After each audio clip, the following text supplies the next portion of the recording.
पहले घर को अच्छा बनाना चाहिए। एक भाई लाखों रुपए कमा ले, दूसरा भाई नौकरी करता फिरे। ध्यान रखना, तुम्हारे ऑफिस में, तुम्हारे घर में दूसरे नौकर बने हुए हैं। तुम्हारा भाई 10,000 की नौकरी करते यहां वहां धक्के खा रहा है, तुम करोड़पति बन करके बैठे हुए हो। मैं आपसे निवेदन करता हूं, समाज की इस बुराई पे ध्यान आकर्षित करा रहा हूं।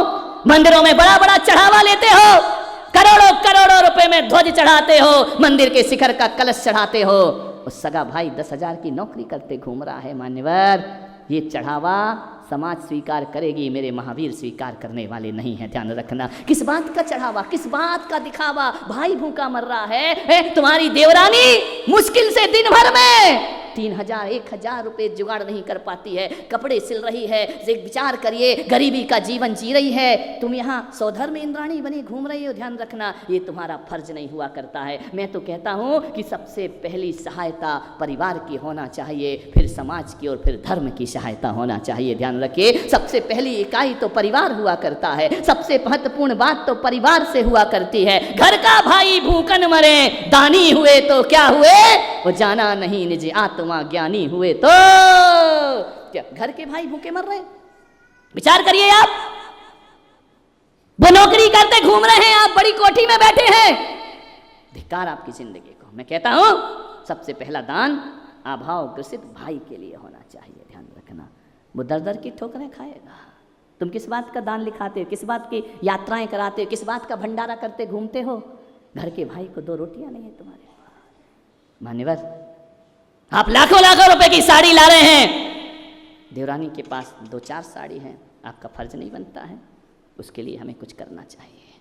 मान्यवर, 1-2 देवरानी जेठानी को मैं जानता हूँ, इतनी समझदार थी जेठानी, इतनी समझदार जेठानी थी। कोई बड़े होने से जेठानी नहीं हो जाती है, ध्यान रखना। जेठानी वो होती है जिसमें बड़कपन हुआ करता है। ध्यान रखना, और बड़कपन किसे कहते हैं कि मैं बड़ी हूँ, मेरी हुकूमत चलेगी। अरे बड़े वो होते हैं जो अपने से बड़ों का सम्मान करते हैं और छोटों को प्यार दिया करते हैं, वो दुनिया में सबसे बड़े हुआ करते हैं। इतना प्रेम था उनमें। देवरानी गरीब घर से आई थी, उसका पीहर ज़्यादा पैसे वाला नहीं था। जब भी उस घर में तीज त्योहार आते, बड़ी वाली बहू के यहाँ से बहुत सारा उपहार आता। करोड़पति घर की थी, वो देखती कि मेरे पीहर से इतना आता है, और जब इतना आता है ना तो देवरानी का मन थोड़ा उदास हो जाता है। उसने कहा ये उदास हो जाती हैं? उसने कहा मुझे कुछ करना पड़ेगा। उसने देवरानी को बुलाया, इधर आ, ये देख मेरे पीहर से गिफ्ट आया है, उपहार आए हैं, पैक हैं। फिर सकुचाई सी वह अभाव ग्रसित परिवार की थी। बोले बेटा तू खोल इसको। नहीं भाभी आपके पीहर से आया, आप खोलिए। नहीं तू खोल। जैसे ही वो देवरानी पैकेट खोलती है ना, लाखों रुपए की साड़ी होती है उसमें कीमती। मालूम है जेठानी क्या बोलती है? बेटा ये साड़ी है ना, तू पहन इसको, मैं नहीं पहनूंगी।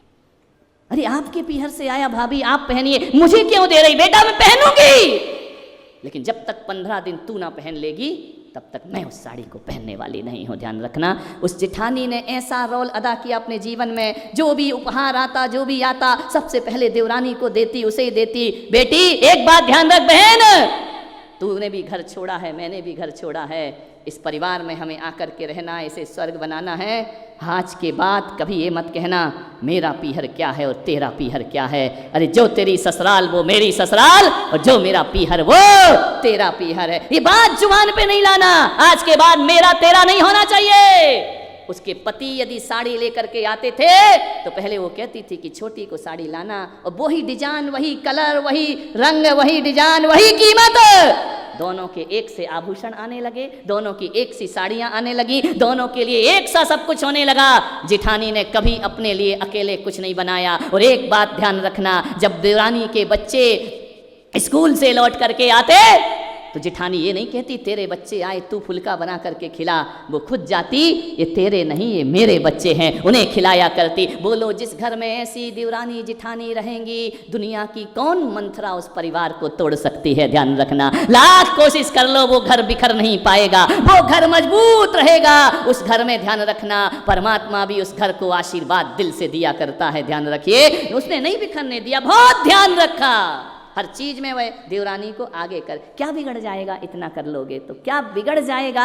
और अपनी देवरानी को ज्यादा दिखाने की जरूरत भी क्या है। ध्यान रखना, जो बहू ससुराल में पीहर की टसल दिखाती है, उस ससुराल को बिखरने में ज्यादा देर नहीं लगा करती। ससुराल में पीहर की शान मत दिखाइए, वो शान तुम्हारी भाभी की है, तुम्हारी कोई शान नहीं है। महीने 15 दिन में कुछ आ गया तो इतनी आकाश में मत उड़ने लगो। जीना तो तुम्हें उसी घर में है, उसी घर में जिंदगी गुजारना है। 4 दिन जितना भी, 4 दिन की खुशियों के लिए पीहर के धन पे अकड़ने की कोशिश मत करो। ध्यान रखना, जिस घर में रह रही हो ना, उस घर को मंदिर बनाने का प्रयास करिए, जीवन आपका आनंद में परिवर्तित हो जाएगा। क्या फर्क पड़ता है, छोटों को थोड़ा सा आगे कर दो, अपना क्या फर्क पड़ता है। एक बात याद रखना, छोटों को दबाने से हम ऊंचे नहीं बनते हैं, छोटों को आगे बढ़ाओ, हम अपने आप बड़े हो जाया करते हैं। ध्यान रखना, मानवर आपसे निवेदन है।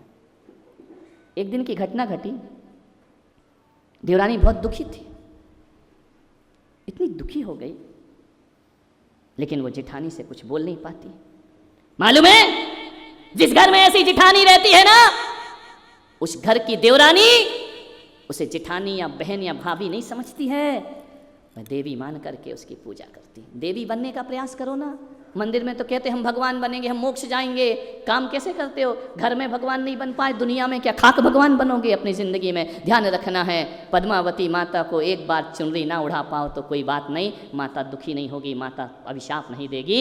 एक नई साड़ी देवरानी के ऊपर दे दो, माता तुम्हें आशीर्वाद अपने आप प्रदान कर देगी। ध्यान रखना, आपको सोचना विचार करना है। देवरानी बहुत दुखी हुई, परेशान थी। जेठानी ने पूछा, क्यों तू 10-15 दिन से खाना ढंग से नहीं खा रही है, तुझे क्या दिक्कत है, क्या परेशानी है, तेरा मुंह उतरा हुआ है। उसने कुछ नहीं भाभी, चलता है, कुछ नहीं चलता नहीं है। आज तो तुझे बताना पड़ेगा, तुझे दिक्कत क्या है, तुझे परेशानी क्या है, क्या तकलीफ है तुझे, तू मुझे तो बता सकती है ना। उसकी आंखों में टप टप आंसू आ गए। बोले बेटा बता तुझे तकलीफ क्या है। बोले भाभी तुम्हारे जो देवर जी हैं ना, उनका व्यापार में बहुत लॉस हो रहा है, इतना लॉस हो रहा, इतना लॉस, कर्जे में आ गए हैं वो कल तो उन्हें ये कह दिया मुझसे कि मैं सुसाइड कर लूँगा, मैं मर जाऊँगा, मैं नहीं जी सकता हूँ, मैं बड़े भाई से कुछ कह नहीं सकता हूँ, मैं बचूँगा नहीं। अब कैसे कटेगी मेरी ज़िंदगी। जेठानी ने कहा पागल हो गई, तूने मुझसे क्यों नहीं कहा, 15 दिन क्यों परेशान होती रही, क्यों रातों की नींद हराम करती रही, क्यों अपने मन को दुखी करती रही, क्यों ये अशुभ सा चेहरा लेकर घूमती रही। बोले भाभी क्या बोलूं, आपके बहुत एहसान है मेरे ऊपर। बोले कोई एहसान मेहसान नहीं है, चिंता मत कर। कोई बहुत बड़ा धनवान परिवार नहीं था, वो साधारण परिवार था। गई वो बड़ी जेठानी अपने पति के पास, बोले जो पैसे जोड़े हैं ना मैंने, वो देवर जी को दे दो। उसने कहा पागल है क्या तू, क्यों दे दो। बोले बहुत घाटा है, तुम्हारा भाई बहुत तकलीफ में है, तुम्हारे भाई के जीवन में बहुत कष्ट है, उसे दे दो वरना उस भाई से तुम हाथ धो बैठोगे। उसने कहा तू पागल है क्या, उसको कितनी बार पैसा दे चुका हूं, हर बार धंधा चौपट करता है, हर बार लॉस देता है, हर बार नुकसान देता है, तू फिर उसे पैसा देने जा रही है। 3 बार करा चुका हूं उसे व्यापार, तीनों बार उसने बर्बाद कर दिया पूरा व्यापार, कब तक दूंगा मैं। मालूम है जेठानी ने क्या कहा, सुनो, यदि तुम्हारा बेटा 3 बार नुकसान देता तो फिर आप क्या करते हैं, उस बेटे को घर से बाहर निकाल देते। आपका एक ही बेटा है ना, जो तुम्हारे भाई ने नुकसान दिया है, कल तुम्हारा बेटा देगा, क्या करोगे आप उसके साथ, 4थी बार व्यापार कराओगे या नहीं। चुप हो गया पति, देख रहा था मैं। बोले 5 बार क्या 10 बार भी बेटा नुकसान देगा तो आप 10 बार उसका व्यापार कराओगे, भाई ने 3 बार कर दिया तो तुम उसका सहायता नहीं कर सकते हो। उसने कहा देख पागल मत बन, वो जो 5 लाख रुपए रखे हैं ना, वो मेडिकल कॉलेज में बेटा जा रहा है, डॉक्टर बनेगा, उसकी फीस देना है, तू पागल मत बन, उसको तो कितना भी दे दो कमी नहीं आती है। बोले आप चाहे कुछ भी करो, मैं ये पैसा देवर को जरूर दूंगी। ऐसी जिठानी है तुम्हारे औरंगाबाद में? नहीं है ना, मेरे प्रवचन में है बस। बोले कुछ भी हो जाए ये पैसा वहां दूंगी मैं। पति ने कहा तू पागल मत बन। बोले नहीं। बोले बेटे का एडमिशन कैसे होगा? बोले 1 साल बाद बेटा पढ़ लेगा, कुछ नहीं बिगड़ जाएगा उसका। 1 साल बाद पढ़ लेगा, कोई फर्क नहीं पड़ता है, लेकिन देवर को ये पैसा जरूर दिया जाएगा। वह गई 5 लाख रुपए जा करके दी कि जा। देवर से कहा कि चिंता मत कर, जो भी तेरा घाटा लगा उसे पूरा कर। उसने कहा कि भाभी आपने ऐसा क्यों किया? मुन्ने को एडमिशन दिलाना है ना। बोले मैं एक ही चीज़ सोचती हूँ देवर जी कि बेटा मेरी पति की ज़िंदगी में बाद में आया है, भाई मेरे पति की ज़िंदगी में पहले आया है, ध्यान रखना। और जो पहले आया है उसकी सहायता करना मेरा पहला कर्तव्य हुआ करता है। बोलो जिस घर में ऐसी बहू होगी कौन उस घर को बिखेर पाएगा? वह देवरानी रोती रोती उसके चरणों में गिर जाती है। वह कहती है कि भाभी अभी तक मैंने सुना था कि माता मंदिर में होती है, आज लगा कि मेरे घर में देवी का अवतार हुआ है। आप जैसी माता दुनिया में कोई और, हरे में पत्थरों की मूर्तियों को नहीं, मेरे घर में तो जीती जागती देवी जैसी जेठानी मेरे घर में है। मैं आपके इन ऋणों से कभी मुक्त नहीं हो पाऊंगी, जिंदगी अपनी आपकी गुलामी में गुजार दूंगी। उसने कहा पागल, छोटी बहन है ना, तेरी जगह बहन होती तो भी मुझे यही करना पड़ता। अरे वो बहन तो पीहर की थी, वो तो 4 दिन मेरे साथ रहेगी, तू बहन ससुराल की है, जिंदगी हमें साथ साथ गुजारना है। ध्यान रखिए मान्यवर, ऐसे घर चलता, ऐसे लोग बड़े होते हैं। मान्यवर, कौशल्या का बेटा जंगल जाता है ना, तो सुमित्रा अपने बेटे को भी आज्ञा देती है कि जाओ और अपने बड़े भैया राम की सेवा करना जिंदगी भर। ध्यान रखिए मान्यवर, भाई भाई का प्यार। भ्रात दोही कभी ना बनो, कुल द्रोही कहीं ना बनो। जिन घरों में लड़ाइयां होती हैं उन घरों में सुख संपत्ति और चैन अमन छिन जाता है। पैसे भले इकट्ठे हो जाएं, शांति नहीं मिला करती है जिंदगी में। जीवन को महान बनाने का प्रयास करिए।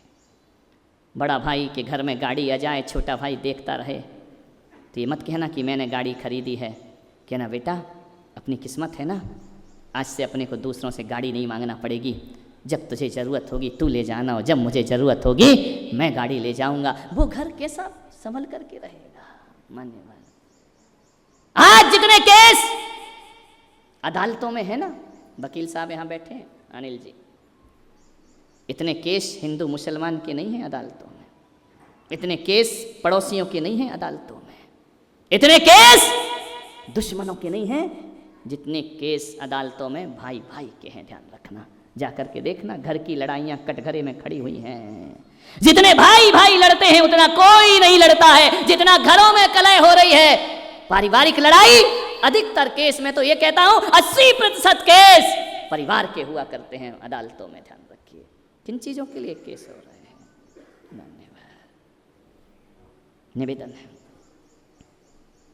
एक आदमी को उसके दोस्त, उसके पिता ने जन्मदिन पर एक चमचमाती कार दी। कार लेकर के वो लड़का घूमने गया। नई कार आ जाए तो ऐसे घूमते हैं कि नरेंद्र मोदी तुम ही बन गए हो।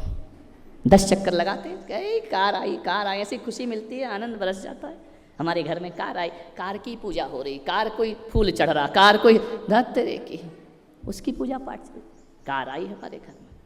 वह कार लेकर के एक रेस्टोरेंट में गया, वहां नाश्ता करता है। नाश्ता करने के बाद वो आदमी बाहर निकलता है, और जैसे ही बाहर निकलता है एक बच्चा वहां खड़ा है और उसने कार में अपनी उंगली से अपना नाम लिख दिया। पहले ऐसे ही होते थे, गांव में आ जाती थी, डस्ट जम जाए तो हम भी लिख देते थे कि नाम लिख के ऐसा लगता था जैसे रजिस्ट्री अपने नाम हो गई हो, NOC निकल आई हो। ध्यान रखना, जैसे कार पे अपना नाम लिखा, वो आदमी उस बच्चे के पास गया, बच्चा घबरा गया। उसने कहा अंकल जी माफ करो, गलती से लिख दिया। बोले नहीं बेटा, मैं तुझे मार नहीं रहा, कोई बात नहीं, तू नाम लिख रहा, तेरी ललचाई निगाहें बता रही हैं कि तुझे कार बहुत अच्छी लग रही है। हाँ अंकल जी मुझे कार बहुत अच्छी लग रही है। कार में घूमेगा, आप घुमाओगे? बोले हाँ, चल मेरे साथ एक चक्कर लगा के आता हूँ। कार में बिठाया, ले गया, एक चक्कर, बड़ा खुश हुआ बच्चा, जिंदगी में कभी कार में नहीं बैठा, इतने आनंद में बड़ा खुश। बोले अंकल जी बहुत मजा आया आपकी कार में घूमने के बाद। तो बेटा अब मैं घर जाऊं? एक काम करो ना अंकल जी, क्या मेरे घर तक छोड़ दोगे?